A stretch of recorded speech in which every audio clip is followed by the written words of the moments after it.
নমস্কার বন্ধুরা, ঘরকন্নার খুঁটিনাটিতে স্বাগত। আমরা প্রত্যেকেই আজকাল নানা দেশ বিদেশের খাবার কিন্তু খেয়ে থাকি। সেই রকমই আমার আজকের রেসিপি গুজরাটের স্পেশাল খামান ধোকলা। বানানো খুবই সহজ আর খেতে অত্যন্ত সুস্বাদু। সকালের ব্রেকফাস্টে এই ধোকলা বানিয়ে খাওয়াই যায়। এছাড়া বাচ্চাদের টিফিন বক্সে ধোকলা বানিয়েও দেয়া যায়। খুব তাড়াতাড়ি এই রেসিপিটি বানিয়ে নেওয়া যায়, ভীষণই স্পঞ্জি হয়। আজকের রেসিপি গুজরাটের স্পেশাল খামান ধোকলা। ধোকলা বানানোর জন্য যে সমস্ত উপকরণগুলি লাগবে সেগুলি হলো বেসন, আদা, কাঁচা লঙ্কা, ইনো, হলুদ আর লবণ। প্রথমে আমি আদা আর কাঁচা লঙ্কাটা একটি মিক্সিং ব্লেন্ডারে দিয়ে পেস্ট বানিয়ে নেব। দেখো, একটা মিহি পেস্ট আমি বানিয়ে নিয়েছি। এর পরের স্টেপ হলো একটি আমি পাত্র নিয়ে নিয়েছি, তার মধ্যে 200 গ্রাম বেসন নিয়ে নেব।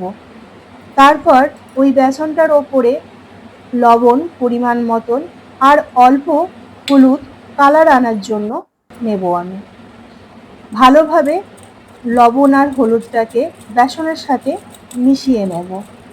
এরপরে ওই বেসনের ওপর আগে থেকে বেটে রাখা আদা আর কাঁচা লঙ্কার পেস্টটা আমি দিয়ে দেব। তারপর বেসনের সাথে ওই পেস্টটি আমি ভালো করে মিশিয়ে নেব। এরপরে এই বেসনটির ওপর অল্প অল্প জল দিয়ে একটি আমি স্মুথ ব্যাটার তৈরি করে নেব।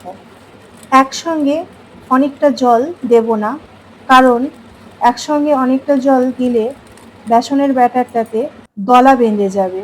তার জন্যই অল্প অল্প জল দিয়ে আমি ফাটতে থাকবো। এরপর বেসনটাকে আমি 10 থেকে 15 মিনিট একই ডাইরেকশানে ফাটতে থাকবো। বেসনের ব্যাটারটা মোটামুটি আমি না পাতলা না মোটা করব, মিডিয়াম রাখবো। বেসনটিকে যত সময় নিয়ে ফেটানো হবে ধোকলা তত স্পঞ্জি এবং জালিদার হবে। এরপরে এই ব্যাটারটিকে 15-20 মিনিটের জন্য ঢাকা দিয়ে রেস্টে রেখে দেব। এর পরের স্টেপ হলো গ্যাস জেলে কড়াই আমি বসিয়ে দিলাম। গ্যাসের ফ্লেম কিন্তু মিডিয়ামে থাকবে। কড়াইয়ের মধ্যে কিছুটা পরিমাণ জল দিয়ে দেব। জলের ওপরে একটি স্ট্যান্ড আমি বসিয়ে দেব। কড়াইয়ের ঢাকনা লাগিয়ে জল গরম হওয়ার জন্য ছেড়ে দেব। অন্যদিকে 15 মিনিট হয়ে গেছে বেসনের ব্যাটারটা। ঢাকনা খুলে আরেকবার ভালো করে আমি ফেটিয়ে নেব। এবারে একটি অ্যালুমিনিয়ামের পাত্র নিয়ে নেব আমি। তোমাদের এরকম পাত্র না থাকলেও ঘরে ব্যবহৃত করা স্টিলের যে কোনো বড় বাটি ব্যবহার করতে পারো। আমি এবারে পাত্রটির মধ্যে অল্প তেল দিয়ে পুরো বাটিটির মধ্যে তেল ভালোভাবে লাগিয়ে দেব। যদি তেল ভালোভাবে না লাগানো হয় তাহলে যখন ধোকলাটি স্টিম হয়ে যাবে বাটি থেকে ধোকলাটি বেরিয়ে আসবে না অনায়াসে, তখন ভেঙে যাওয়ার সম্ভাবনা থাকবে। তার জন্য ভালোভাবে তেল ব্রাশ করে নিতে হবে। বেসনের ব্যাটারটিকে এই বাটিটির মধ্যে আমি এরপরে ঢেলে নেব, কিন্তু তার আগে আমাকে একটি কাজ করতে হবে। সেটি হলো এই ইনোর প্যাকেটটি আমি বেসনের মধ্যে ব্যাটারের মধ্যে দিয়ে দেব। এই ইনোটি সোডার কাজ করবে। এখানে বেকিং সোডাও দিতে পারো, কিন্তু ইনো দিলে ধোকলাটি ভালো স্পঞ্জি এবং জালিদার হবে বেকিং সোডা থেকেও। দেখো কীরকমভাবে ব্যাটারটি ফুলে উঠেছে ইনোটি দেওয়ার পরে। কিন্তু ইনোটি ঠিক স্টিমে দেওয়ার 5 মিনিট আগে বেসনের ব্যাটারের মধ্যে দিতে হবে, আগে দেয়া যাবে না। আরেকবার 2-3 সেকেন্ডের জন্য ব্যাটারটি আমি ভালো করে ফেটিয়ে নেব। এরপরে যে পাত্রটি আমি স্টিমে বসাবো সেটির মধ্যে এই ব্যাটারটি আমি ঢেলে নেব। বেসনের ব্যাটারটি বাটির মধ্যে পুরো ঢালা হয়ে যাওয়ার পর বাটিটিকে আমি সেট করে নেব এইভাবে। বাটিটি স্টিমে বসানোর ঠিক আগে আমি এই অ্যালুমিনিয়াম ফয়েল পেপারটা দিয়ে বাটিটির মুখটি ভালোভাবে বন্ধ করে নেব, ব্যাটারের মধ্যে যাতে জল না ঢোকে। আমার ওইদিকে জল পুরোপুরি গরম হয়ে গেছে। এবারে ঢাকনা খুলে পাত্রটি আমি বসিয়ে দেব। তারপর ঢাকনা দিয়ে গ্যাসের ফ্লেম লোতে রেখে 15 থেকে 20 মিনিটের জন্য স্টিমে ছেড়ে দেব। 20 মিনিট পর ঢাকনা খুলে একটি ছুরির সাহায্যে দেখে নেব যে ভালো মতন স্টিম হয়েছে কিনা। যদি ছুরির গায়ে লেগে না থাকে তাহলে ধোকলা একদম পারফেক্টভাবে স্টিম হয়ে গেছে। এবারে গ্যাসের ফ্লেম বন্ধ করে ঢাকনা দিয়ে ঠান্ডা হতে দিয়ে দেব। যতক্ষণ ওইদিকে ধোকলা ঠান্ডা হচ্ছে ততক্ষণ আমি ধোকলা খাবার জন্য একটা চাটনি বানিয়ে নেব। চাটনি বানানোর জন্য যে সমস্ত উপকরণগুলো লাগবে সেগুলো তেঁতুল, চিনি, জিরে গুঁড়ো, ধনে গুঁড়ো, শুকনো লঙ্কা। চাটনি বানানোর জন্য প্রথমে তেঁতুল একটি পাত্রে নিয়ে তার মধ্যে কিছুটি পরিমাণ জল দিয়ে তেঁতুলটাকে ভেজাতে দেব। তেঁতুল ভিজে গেলে বিচিগুলি বার করে নেব। এরপরে গ্যাস জেলে কড়াই বসিয়ে কড়াইয়ের মধ্যে অল্প পরিমাণ তেল দিয়ে তেল ভালোভাবে গরম হয়ে গেলে জিরে গুঁড়ো আর ধনে গুঁড়োটা দিয়ে দেব। হালকা নেড়ে ছেড়ে তেঁতুলের যে পেস্টটা বানিয়েছি সেটা করে ওর মধ্যে দিয়ে দেব। 5-10 মিনিট নাড়াচাড়ার পরে লঙ্কা গুঁড়ো আর চিনিটা দিয়ে দেব। গ্যাসের ফ্লেম এবারে মিডিয়াম টু হাইতে রেখে পরিমাণ মতন লবণ দিয়ে 5 মিনিট ফুটিয়ে নেব।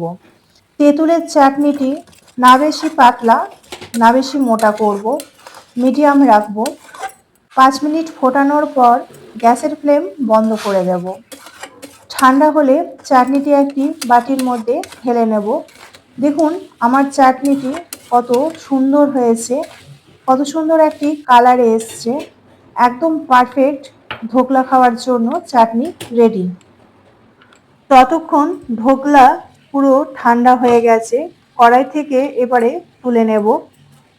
এরপরে বাটিটির মুখে যে সিলভার ফয়েল পেপারটি আমি লাগিয়েছিলাম সেটি এরপরে খুলে নেব। ধোকলাটিকে এই বাটিটি থেকে একটি প্লেটের মধ্যে ঢেলে নেব।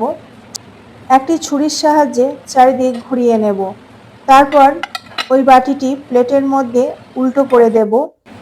দেখুন কত সুন্দরভাবে ছেড়ে গেল। একদম পারফেক্ট সুন্দরভাবে স্পঞ্জি এবং জালিদার ধোকলা রেডি। এবারে ধোকলাটিকে একটি ছুরির সাহায্যে পিস পিস করে চৌকো কেটে নেব। তোমাদেরকে কাছে থেকে দেখাচ্ছি, দেখো কত স্পঞ্জি হয়েছে ধোকলাটা।